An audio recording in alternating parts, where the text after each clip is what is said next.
ठीक है, उसके बाद हम लोग जाएंगे आयनाइजेशन एनर्जी पर, जो कल नहीं समझ पाए थे आयनाइजेशन एनर्जी को। तो अभी हम लोग पढ़ेंगे किसके बारे में, एंथैल्पी के बारे में। एंथैल्पी को कहा जाता है संगठन की ऊर्जा। ये क्या है, इसको कहा जाता है संगठन की ऊर्जा। ठीक है, यानी कहने का मतलब यह है कि अगर कोई पदार्थ है तो वह पदार्थ जो है वह पदार्थ क्या है, अपने अणु और परमाणुओं से मिल करके बना है।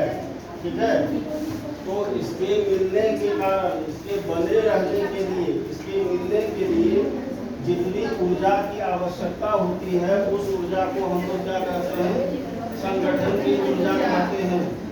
कहने का मतलब ये है कि total amount of energy associated with एक stable substance is known as enthalpy.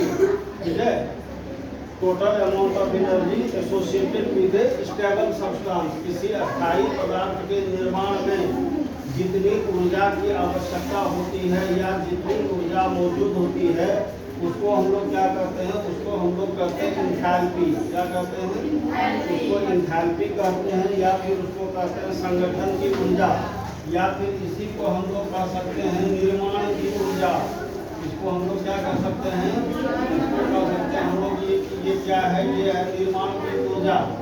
अब मान लो कि जैसे कि हम लोग अपना खुद का ही एग्जाम्पल ले लें, तो हमारा शरीर जो है, हमारा शरीर क्या है, हमारा शरीर क्या है कि this is a set of complicated system. हमारा शरीर कई तरह के निकायों से मिल करके बना है। जैसे मान लो अगर स्किन की बात करते हैं तो ये क्या है, इंस्ट्रूमेंटल सिस्टम है। ठीक है, अगर हम अपने आँख की बात करते हैं तो ये क्या है, ये ऑप्टिक सिस्टम है। ठीक है, अगर हम लोग अपने कंकाल तंत्र की हड्डियों की बात करेंगे तो वो क्या है, स्केलेटन सिस्टम है। उसी तरह से हम लोग अगर अपने दिमाग की बात करेंगे तो वो क्या है, वो नर्वस सिस्टम है। अगर हम लोग अपने कान की बात करेंगे तो वो क्या है, ऑडिटरी सिस्टम है। ठीक है, अगर मान लो कोई हार्ट की बात करें तो वो कार्डियोलॉजी है, वो तो एक ब्रांच ऑफ साइंस हो गया। अगर हम लोग रक्त के प्रवाह की बात करें तो वो क्या है, सर्कुलेटरी सिस्टम है। तो there is a set of system combined to form the human body.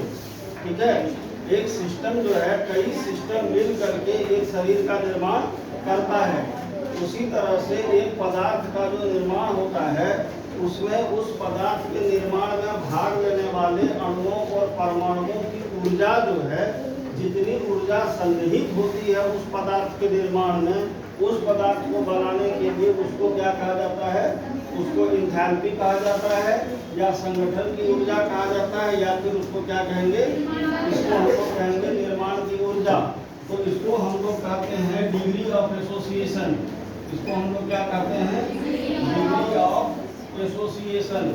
Degree of association का मतलब यह हुआ कि यह क्या है, यह एकात्मकता के लिए उपयोग की जाने वाली ऊर्जा है। कौन सी ऊर्जा है, एकात्मकता के लिए यूज की जाने वाली ऊर्जा है। उतना ऊर्जा जो किसी सिस्टम को बनाए रख सके। ठीक है, या किसी सिस्टम में मौजूद संपूर्ण ऊर्जा को हम लोग क्या कहते हैं, एंथैल्पी कहते हैं, जो उस सिस्टम के बनाने में आवश्यक है।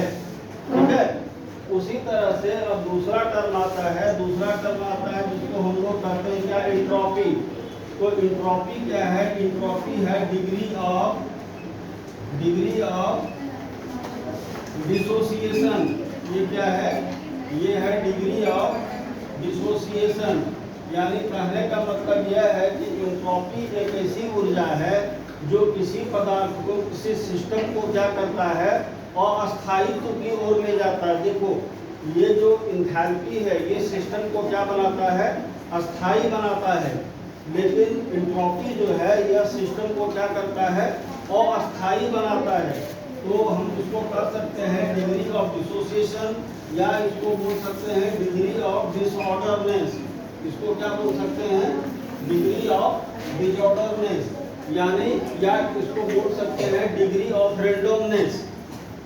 ठीक है, तो उसको हम लोग क्या कहेंगे, एंट्रोपी कहेंगे। यानी किसी सिस्टम को समाप्त कर देने के लिए, किसी सिस्टम को नष्ट कर देने के लिए जितनी ऊर्जा की आवश्यकता होती है उस ऊर्जा को हम लोग क्या कहते हैं, उसको हम लोग एंट्रोपी कहते हैं। क्या कहते हैं?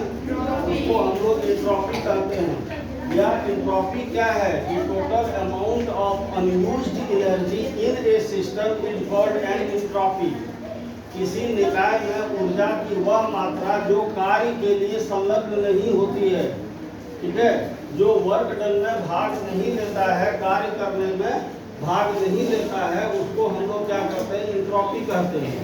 तो अब किसी सिस्टम में ऐसी ऊर्जा मौजूद है जो कुछ नहीं कर रहा है, जो क्या कर रहा है, कुछ नहीं कर रहा है, वो क्या है, अतिरिक्त ऊर्जा है। तो अतिरिक्त ऊर्जा क्या करेगा? अतिरिक्त ऊर्जा तोड़ फोड़ करेगा, ठीक है, इधर जाएगा उधर जाएगा, इस मॉलिक्यूल के वाइब्रेशन को बढ़ाएगा, इस मॉलिक्यूल के एटम के वाइब्रेशन को बढ़ाएगा। तो वो सिस्टम को क्या करेगा, अनस्टेबिलिटी की ओर ले जाएगा। सिस्टम को कहाँ ले जाएगा? अनस्टेबिलिटी की ओर ले जाएगा। तो दो तरह का सिस्टम है। एक सिस्टम है जिसको हम लोग बोलते हैं स्टेबल सिस्टम, और एक सिस्टम होगा जिसको हम लोग क्या बोलते हैं, जिसको हम लोग बोलते हैं अनस्टेबल सिस्टम। स्टेबिलिटी के लिए किसी भी सिस्टम, किसी भी निकाय के स्थायित्व के लिए क्या जरूरी है? स्थायित्व के लिए जरूरी है कि इंथैल्पी हो। क्या है?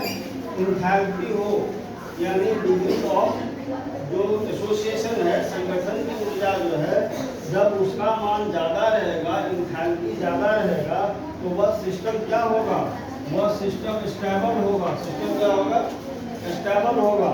लेकिन अगर सिस्टम की एंट्रोपी बढ़ गई है, ठीक है, तो एंट्रोपी बढ़ गई है तो यह सिस्टम जो है, यह सिस्टम स्टेबल नहीं रहेगा।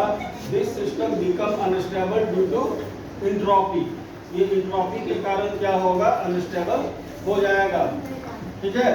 तो दो तरह की बातें होती है, एक इंथैल्पी है। इंथैल्पी को हम लोग क्या कहते हैं?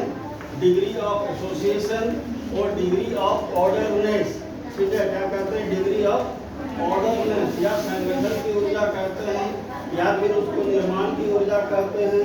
और जो एंट्रोपी है इसको क्या कहते हैं? अमाउंट ऑफ अनयूज्ड एनर्जी, ठीक है, इनटू वर्क। वैसी ऊर्जा जो सिस्टम में अतिरिक्त है, निकाय में अतिरिक्त है, जिसका कार्य करने में किसी तरह का योगदान नहीं है, और जो निकाय को या सिस्टम को अस्थायित्व की ओर ले जाता है, उसको हम लोग क्या करते हैं? उसको हम लोग कहते हैं एंट्रोपी। तो there are two terms, enthalpy and entropy. अगर कोई सिस्टम स्टेबल है, कोई सिस्टम अस्थायी है, तो उसमें क्या है? उसमें एंथैल्पी है। जोर से बोलो। कोई सिस्टम स्टेबल है तो उसमें क्या है? एंथैल्पी है। और अगर कोई सिस्टम स्टेबल नहीं है और अस्थायी है तो उसमें क्या है? उसमें एंट्रोपी है। तो दो तरह के निकाय होते हैं। एक निकाय होता है जो स्टेबल है, और एक निकाय होता है जो क्या है? स्टेबल नहीं है। तो उसको हम लोग क्या कहेंगे? कि वो एंट्रोपी है। तो अब हम लोग क्या करेंगे कि मान लो कि यहाँ पर मिट्टी का एक ढेर रखा हुआ है, ठीक है। क्या है? मिट्टी का एक ढेर रखा हुआ है। इसमें हम लोग क्या किए? थोड़ा सा पानी दे दिए। क्या किए? पानी दे करके इस गीली मिट्टी को सान दी, गूंद दी इस मिट्टी को, और गूंद करके इस मिट्टी का वो गोला बना दी, ठीक है। तो अब यहाँ पानी क्या कर रहा है? यह देखो, यह मिट्टी जो था यह पाउडर फॉर्म में था, यह चूर्ण की तरह था, है कि नहीं। और इसमें जब हम पानी डालें तो देखो, जब ये चूर्ण की तरह था, इसका मतलब है कि इसकी एंट्रोपी ज़्यादा थी। एंट्रोपी क्या थी? ज़्यादा थी, तभी ये बिखरा हुआ था। अपने कणों में क्या था? बिखरा हुआ था, टुकड़ों में था ये सिस्टम। लेकिन जब इसमें हम पानी डालें तो पानी ने क्या किया? उस मिट्टी के एंथैल्पी को बढ़ा दिया। क्या किया? एंथैल्पी को बढ़ा दिया। तो एंथैल्पी अगर बढ़ा तो क्या घटा? एंट्रोपी घटा। तो इसके कारण यहाँ पर क्या हुआ? एक मजबूत ढेला का निर्माण हो गया। तो इसका मतलब क्या है कि इसकी तुलना में यहाँ पर संगठन की ऊर्जा बढ़ी कि नहीं? यहाँ पर संगठन की ऊर्जा बढ़ी। तो ये निर्माण की ऊर्जा है। ये क्या है? निर्माण की ऊर्जा है। अब क्या किए कि उस मिट्टी पर उठा करके वो पत्थर पटक दिए। तो अब क्या हो गया? ठीक है, अब एंथैल्पी घट गया, और वो जो